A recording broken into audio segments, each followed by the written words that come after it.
Hello, Assalamu alaikum. This is Raja Muhammad Faisal and you are watching E Academy. E Academy J platform ते अवां सभिनी ॾिसंदड़नि खे भलीकार चऊं था। हाणे E Academy तव्हांजे ॾाढो पेश करे रही आहे यूनिट 7 जिन जो नालो आहे फाइनेंशियल अर्थमेटिक क्लास 7। ठीकु आहे। क्लास 7 जो यूनिट आहे 7। हाणे असां हुन में जेको कुझु शयूं आहिनि ॾाढो इम्पोर्टेंट चैप्टर आहे। ही मिस न कयो। ठीक दोस्तों, लेक्चर के अॻिते वधाइण खां पहिरियों कुझु लफ़्ज़ मां तव्हां वटि पेश कंदुसि।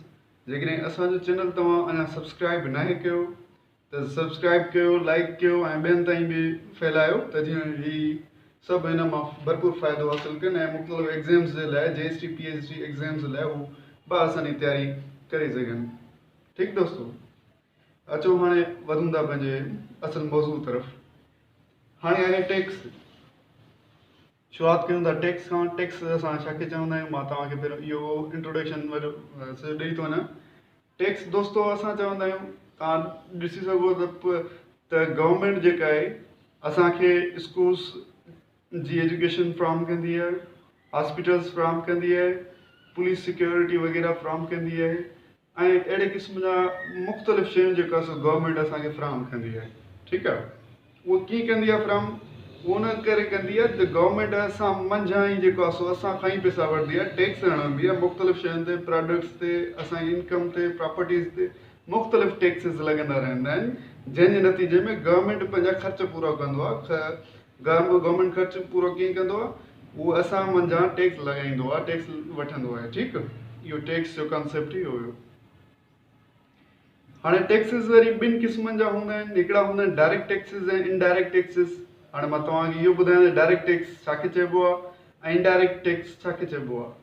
जॾहिं लेवी जी ड्यूटी तव्हां गवर्नमेंट लॻाईंदी आहे, डायरेक्ट टैक्स हुनखे चइबो आहे त पर्सनल हुजे कंहिंजी, ठीकु आहे, या कारपोरेट इनकम ते। इहे पॉइंटियूं यादि कयो। मिसाल कंहिंजो इदारो आहे, कंहिंजी कंपनी आहे, कंहिंजी फर्म आहे, ठीकु आहे, उन ते बि जेका डायरेक्ट टैक्स लॻंदी उहा डायरेक्ट हूंदी ऐं जेको पर्सन जी कोई बि शख़्स जी ज़ाती मिल्कियत हूंदी उन ते बि टैक्स लॻंदी आहे। ठीकु आहे। जंहिंजी उनजी इनकम आहे उन ते टैक्स लॻंदी आहे, उनखे असां चवंदा आहियूं पर्सनल, उनखे डायरेक्ट टैक्स चवंदा आहियूं। ठीकु आहे दोस्तों, इहो हुयो डायरेक्ट टैक्स मुतलिक़ थोरो ओवरव्यू या इंट्रोडक्शन। हाणे इनडायरेक्ट टैक्स। इनडायरेक्ट असां छाखे चवंदा आहियूं त गवर्नमेंट मुख़्तलिफ़ शयुनि ते टैक्स लॻाईंदी आहे। तव्हां ॾिठो हूंदो पेट्रोलियम प्रोडक्ट्स ते लॻाईंदी आहे या उन खां अलावा फूड एंड बेकिंग आइटम्स ते लॻाईंदी आहे ऐं मुख़्तलिफ़ शयुनि ते गुड्स एंड सर्विसिस ते उहा टैक्स लॻाईंदी आहे गवर्नमेंट। ठीकु आहे। त उनखे असां इनडायरेक्ट टैक्स चवंदा आहियूं। छा चवंदा आहियूं? इनडायरेक्ट टैक्स उनखे चवंदा आहियूं गुड्स एंड सर्विस। ठीकु आहे। Tax on goods and service.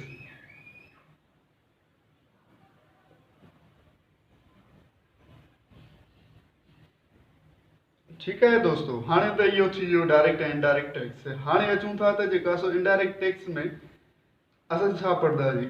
असीं पढ़ंदासीं property tax, general sales tax. ठीकु आहे, पाण इहे शयूं पढ़ंदासीं। पर इनडायरेक्ट टैक्स में सिर्फ़ु या डायरेक्ट टैक्स में सिर्फ़ु इहे शयूं न आहिनि। टैक्सिस में तव्हांजो घणो कुझु अची वञे थो। हाणे तव्हांजो उन में वेल्थ वारो बि अची वञे थो। वेल्थ टैक्स आहे, इनकम टैक्स आहे, प्रॉपर्टी टैक्स आहे, जनरल सेल्स टैक्स आहे। पर हिते असां ज़िक्र कंदा हलंदासीं प्रॉपर्टी टैक्स ऐं GST बाबति ज़िक्र कंदासीं। ठीकु आहे। प्रॉपर्टी टैक्स छो जो हीअ असांजे सिलेबस में इहो आहे। तव्हांखे ॿुधायां त प्रॉपर्टी टैक्स छाखे चइबो आहे। प्रॉपर्टी टैक्स जेको असांजी प्रॉपर्टी आहे, पर्सनल ज़ाती जेका असांजी मिल्कियत आहे, उन ते गवर्नमेंट टैक्स लॻाईंदी आहे। छा कंदी आहे? टैक्स लॻाईंदी आहे। उन टैक्स खे असां प्रॉपर्टी टैक्स चवंदा आहियूं। ठीकु आहे दोस्तों। ऐं उनजी तव्हां हर साल जेका सो पेमेंट अदा कंदा रहंदा, या किथे किथे ईअं थींदो आहे त तव्हां ज़िंदगीअ में हिकिड़ो दफ़ो टैक्स अदा कंदा आहियो, उहा प्रॉपर्टी टैक्स वारी। ठीकु आहे दोस्तों। मुख़्तलिफ़ प्रोविंसिस में मुख़्तलिफ़ टैक्सिस आहिनि। हाणे असांजो जेको प्रोविंस आहे, सिंध सूबो आहे, उहो Sindh urban property tax act मुताबिक़ 1958 जे मुताबिक़ टैक्स वठंदो आहे। ठीकु आहे। उहो कहिड़ा वठंदो आहे उहो हाणे मां तव्हांखे ॿुधायां थो। जेकी गवर्नमेंट अच्छा, हाणे इहो ॿुधायां त तव्हांखे कहिड़ियुनि शयुनि ते असां टैक्स अदा नाहियूं कंदा, ठीकु आहे? कहिड़ियुनि शयुनि ते या कहिड़ी प्रॉपर्टी ते टैक्स लागू न आहे।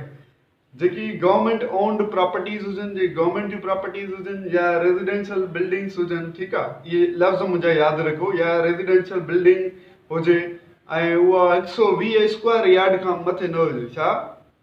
120 स्क्वायर यार्ड खां मथे न हुजे, हुन ते टैक्स न लॻंदी, ठीकु आहे?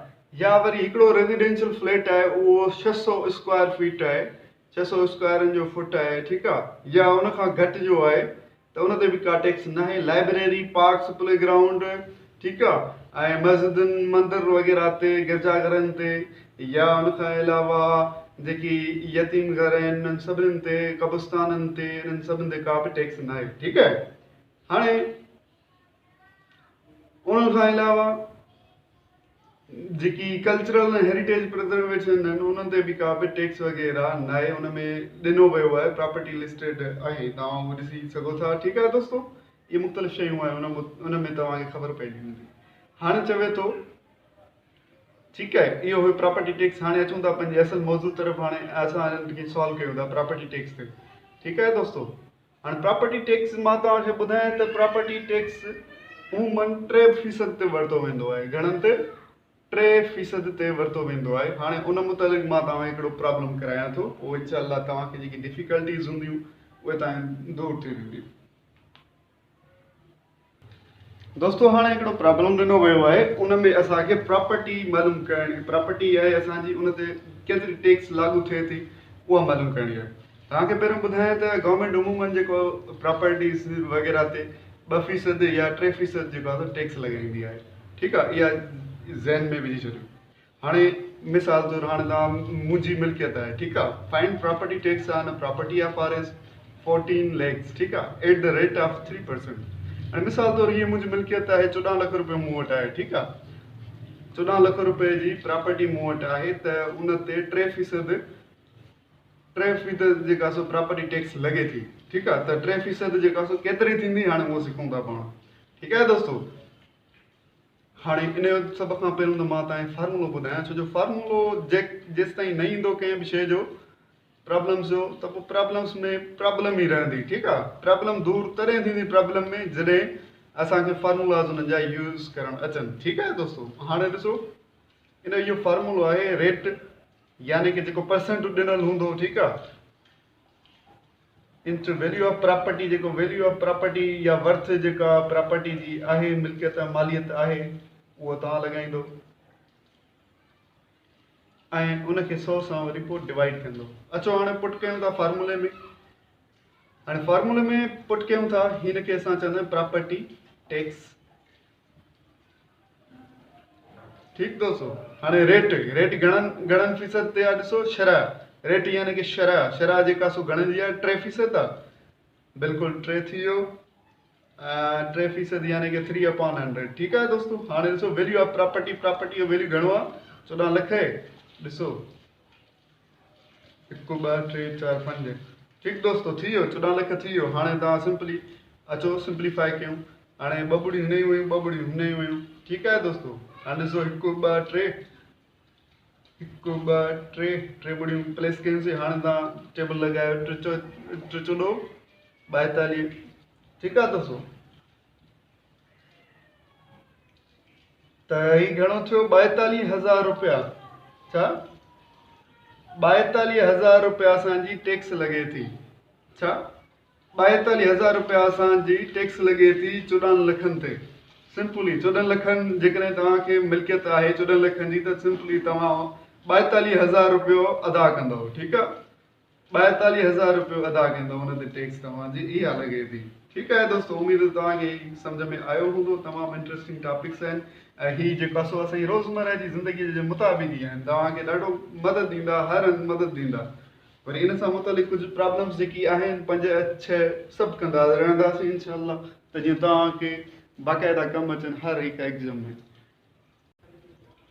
दोस्तो, हिकिड़ो वरी ॿियो प्रॉब्लम आहे, हाणे उहो तव्हांखे सॉल्व करायां थो। चए थो already doctor paid RS 9,500 as property tax. जेकॾहिं लेडी डॉक्टर आहे जेका उहा 9500 रुपया प्रॉपर्टी टैक्स में अदा करे थी ऐं एट द रेट ऑफ 2%, 2% शराइ सां, ठीकु आहे, शराइ 2% सां। त find the worth of her property, त हुन जी टोटल मिल्कियत केतिरी हुई जो हुन 9500 प्रॉपर्टी टैक्स अदा कई।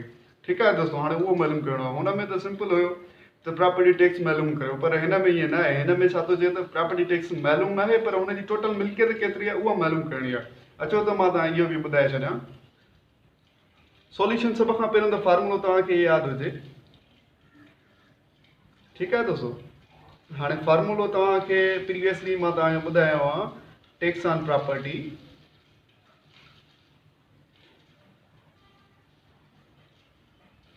इज इक्वल टू रेट ये इंटू वर्थ और प्रॉपर्टी वैल्यू, ठीकु आहे, वैल्यू ऑफ प्रॉपर्टी या वर्थ ऑफ प्रॉपर्टी, ॻाल्हि साॻी आहे, अपॉन 100। ठीकु आहे दोस्तों, इहो आहे न फॉर्मूलो। हाणे तव्हां ॾिसो त असांखे मालूम छा करिणो आहे। असांखे मालूम, ॾिसो टैक्स बि ॾिनल आहे 9500 आहे, ईअं।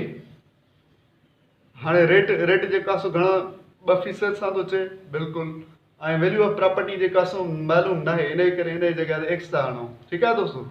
ऐं हिते 100 जेको आहे सो फॉर्मूले मुताबिक़, ठीकु आहे। हाणे ॾिसो, हाणे असां एक्स जो वैल्यू मालूम करिणो आहे न, त पोइ हिते तव्हां छा कंदो, हिते 9500 अपॉन 1, ठीकु आहे, ॻाल्हि साॻी आहे, हीअ करे बि लिखी सघूं था। हाणे तव्हां छा कंदो, BCM कंदो, छा कंदो, BCM कंदो, बाय क्रॉस मल्टीप्लिकेशन कंदो, हिन सां मल्टीप्लाई, हिन सां मल्टीप्लाई, ठीकु आहे।